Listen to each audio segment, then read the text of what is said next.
ऐसा हादसा हुआ कि इस स्पीड पे अगर पूरा का पूरा इम्पैक्ट ट्रेन के ऊपर आएगा तो कोई भी दुनिया में ऐसी कोई टेक्नोलॉजी नहीं है कि वो इस तरह के जंबलिंग अप को प्रिवेंट कर सके। तो मालगाड़ी बिल्कुल नहीं डिरेल हुआ क्योंकि आयरन ओर था वो। तो आयरन ओर इतना स्टेबल और उसकी सेंटर ऑफ ग्रेविटी इतनी स्टेबल होती है कि वो नहीं हिली तक नहीं, उसमें थोड़ा बहुत इधर उधर हुआ पर वो हिली नहीं। और पूरा इम्पैक्ट जो है वो इस ट्रेन के ऊपर आ गया जो कि पैसेंजर्स के साथ थी, और उसकी वजह से ये इंजरीज और अनफॉर्चुनेट डेथ्स बहुत हुई। तो ये है बैकग्राउंड इसका। इसके साथ चूंकि इसके डिब्बे बिखर गए इम्पैक्ट के वजह से, कोलिजन की वजह से सारा इधर उधर बिखरे, तो उसमें से कुछ डिब्बे जो हैं वो अगर आप देखेंगे तो ये जो डाउन लाइन मेन लाइन है इसकी तरफ आ गए, और ये डाउन मेन लाइन पे यशवंतपुर एक्सप्रेस निकल रही थी, वो भी 126 की स्पीड पे जा रही थी। वो करीब करीब क्रॉस कर गई थी। वो तो मिस फॉर्चून है कि एक लिटरली एक फ्रैक्शन ऑफ सेकंड के लिए उसके पीछे के दो डिब्बे थे जो कि इसके डिरेल डिब्बों के रास्ते में आ गए, और इन डिरेल डिब्बों के इम्पैक्ट से उसके आखिरी दो डिब्बे वो भी डिरेल होके यशवंतपुर एक्सप्रेस के वो भी डिरेल होके दूसरी तरफ फिक गए। तो ये सारा इतनी स्पीड में और इतने मोमेंटम में था कि उसकी वजह से वो दो डिब्बे भी क्षतिग्रस्त हुए और उसमें भी कुछ लोगों को बहुत इंजरीज हुई, कुछ डेथ्स भी हुई। ये हुई यशवंतपुर एक्सप्रेस जो कि उसमें इन्वॉल्व हो गई। उसके अलावा जो एक और मालगाड़ी दूसरी तरफ जो खड़ी हुई थी, जो हम जिसको डाउन लूप में दिखा रहे हैं ये आपको, स्टेशनरी गुड्स ट्रेन, ये इस पे भी थोड़ा सा वो डिब्बों का इम्पैक्ट हुआ पर कोई खास उसमें क्षति नहीं हुई। ये पूरे एक्सीडेंट का बैकग्राउंड है। इसके बाद जो सबसे पहला काम हुआ, जो रेलवे में एक बहुत लेट डाउन प्रोसीजर है इस तरह के डिज़ास्टर्स के लिए, कि वो स्टेशन मास्टर ने तुरंत कंट्रोल को मैसेज करी, और उसके बाद हमारी जो मेडिकल रिलीफ ट्रेन होती है वो दो जगह से तुरंत चल पड़ी। 20 मिनट के अंदर वो गाड़ियाँ चल पड़ी। एक आई खुर्दा की तरफ से, मतलब भुवनेश्वर की तरफ से, और एक आई खड़गपुर की तरफ से। भुवनेश्वर वाली पहले पहुंची और उसके जस्ट 10 मिनट बाद खड़गपुर वाली पहुंची। साथ में एनडीआरएफ को इन्फॉर्म कर दिया गया। एनडीआरएफ की एक टुकड़ी बालासोर में स्थित थी क्योंकि वहाँ पे साइक्लोन और ये सब फ्लड्स वगैरह के लिए उनकी एक टुकड़ी वहाँ पर मौजूद रहती है। उस टुकड़ी को तुरंत इन्फॉर्म कर दिया गया।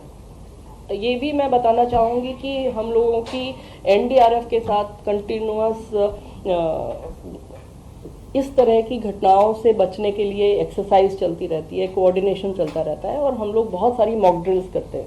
उसका ये फ़ायदा हुआ कि एनडीआरएफ की टीम जो बालासोर में मौजूद थी वो भी वहाँ से चल पड़ी तुरंत तैयार होकर, और वो भी पहुँची। जो आर्मी की भी वहाँ पे एक टुकड़ी मौजूद थी वो भी मोबिलाइज हो गई, उसको इन्फॉर्मेशन पहुँच गई, वो भी आ गई। जो स्टेट एडमिनिस्ट्रेशन था, जो स्टेट डिज़ास्टर रिलीफ थी, जो district manager DM and his team and the SP and the local administration, everybody responded. Locals जो वहाँ पे थे वो तो खैर they are the first responders, वो सारे locals आ गए and immediately जितने लोगों को वहाँ से निकाला जा सकता था, उनको वहाँ से नज़दीक के अस्पताल ले जाया जा सकता था, उसके लिए जो भी कार्रवाई करनी थी वो लोगों ने शुरू कर दी। इट इज़ मेजर डिज़ास्टर, उसमें एक छोटी चीज़ नहीं है, ये एक इतनी बड़ी दुर्घटना और इतने सारे लोगों को का इन्वॉल्वमेंट था। ये सारे लोग इसमें सिर्फ इसी फोकस के साथ लगे रहे कि कैसे लोगों को की जान बचाई जाए और उनको जल्दी से जल्दी हॉस्पिटल पहुंचाया जाए।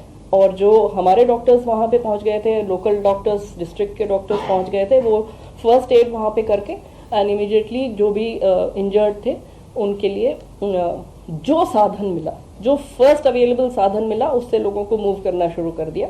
एम्बुलेंसेस तो उसके बाद आई, पर लोगों को इस हिसाब से निकालना और मूव करना शुरू हो गया। ये पूरा बचाव और इसका कार्य पूरी रात चलता रहा।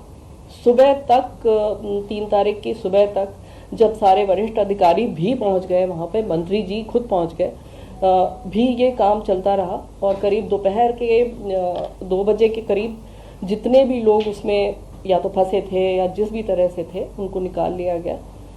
ये काम जब कंप्लीट हो गया, हर तरह से इंश्योर कर लिया, डिस्ट्रिक्ट एडमिनिस्ट्रेशन ने भी, लोकल पुलिस ने भी ये कंफर्म किया कि यहाँ पे अब कोई व्यक्ति इसमें नहीं है, तब उसके बाद रेस्टोरेशन का काम शुरू हुआ।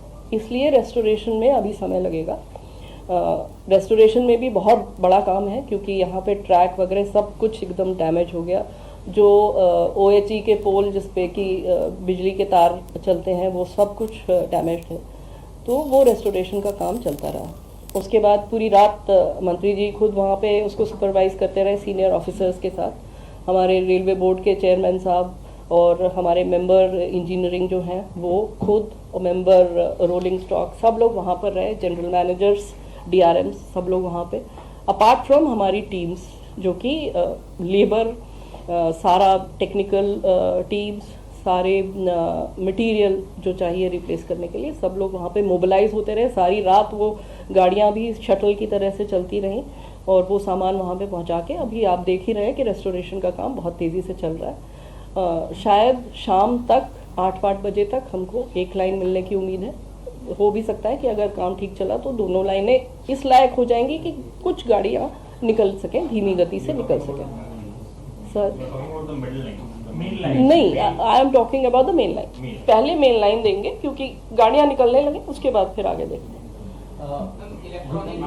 एक मिनट, हम सारे सवाल, रुक जाइए। मुझे दो चीजें और बतानी, बस 2 चीजें और बतानी है। ये तो हुआ रेस्टोरेशन का काम। उसके बाद जो इंजर्ड है उनके बारे में मुझे कुछ कहना है। आप लोगों के माध्यम से भी मैं ये सबको कहलवाना चाहती हूँ, हमारी एक सिंपल हेल्पलाइन नंबर है 139। 139 हमने सब जगह अलग अलग स्पेशल हेल्पलाइन नंबर्स खोल दिए, हर जगह हेल्प डेस्क खोल दिए, हर स्टेशन पे जो भी कनेक्टेड स्टेशंस हैं वहाँ पे हेल्प डेस्क खुली हुई है, वहाँ पे ऑफिसर्स बैठे हुए हैं लोगों की, रिलेटिव्स की मदद करने के लिए। हम लोग खुद पूरी रात यहाँ पे 36 घंटे से हमारे, मैं पर्सनली तो यहाँ पे 36 घंटे रही हूँ, उसके अलावा बाकी लोग जो हैं वो शिफ्ट ड्यूटी पे आते रहे हैं।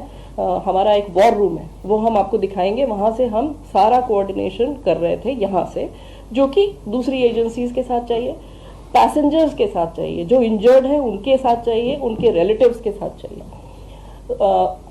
उनके नेक्स्ट ऑफ किन के साथ चाहिए। तो वो हम आपके माध्यम से फिर अपील करना चाहते हैं, हम ये इन्फॉर्मेशन सबको पहुंचाना चाहते हैं जो भी परेशान है इस सिचुएशन में। 139 एक सिंपल नंबर है, उसको कॉल करें। वहाँ पे हमारे ऑफिसर्स बैठे, वहाँ पे कोई कॉल सेंटर के ऊपर हमने नहीं सिर्फ काम छोड़ रखा है कि वो जो आपको 1 घंटे कहेंगे और कहेंगे कि अब आप ये नंबर डायल करिए, अब वो नंबर डायल करिए, या आप इससे कॉन्टैक्ट करिए और हमें नहीं पता, हम बताएंगे आपको। इस तरह की कम्युनिकेट करना चाहूँगी कि किसी के भी अगर कोई relatives, friends, anybody known to them अगर इसमें फंसे, इसमें अफेक्ट हुए हैं, प्लीज़ कॉल 139। हम उनको बालासोर जहाँ के हॉस्पिटल्स में लोग हैं, भुवनेश्वर जहाँ पे हॉस्पिटल्स में लोग हैं, वहाँ तक हम उनको पहुँचाएंगे। हम उनकी journey, we will take care of their journey, we will take care of connecting them to their loved ones, their friends जो भी इसमें इंजर हुए हैं। हम उनके वहाँ पे लोकल मूवमेंट का अरेंजमेंट करेंगे। हम वहाँ पे अगर उनको कहीं रहने की व्यवस्था चाहिए, उनको खाने की कोई ज़रूरत होगी, वो भी हम लोग देखेंगे।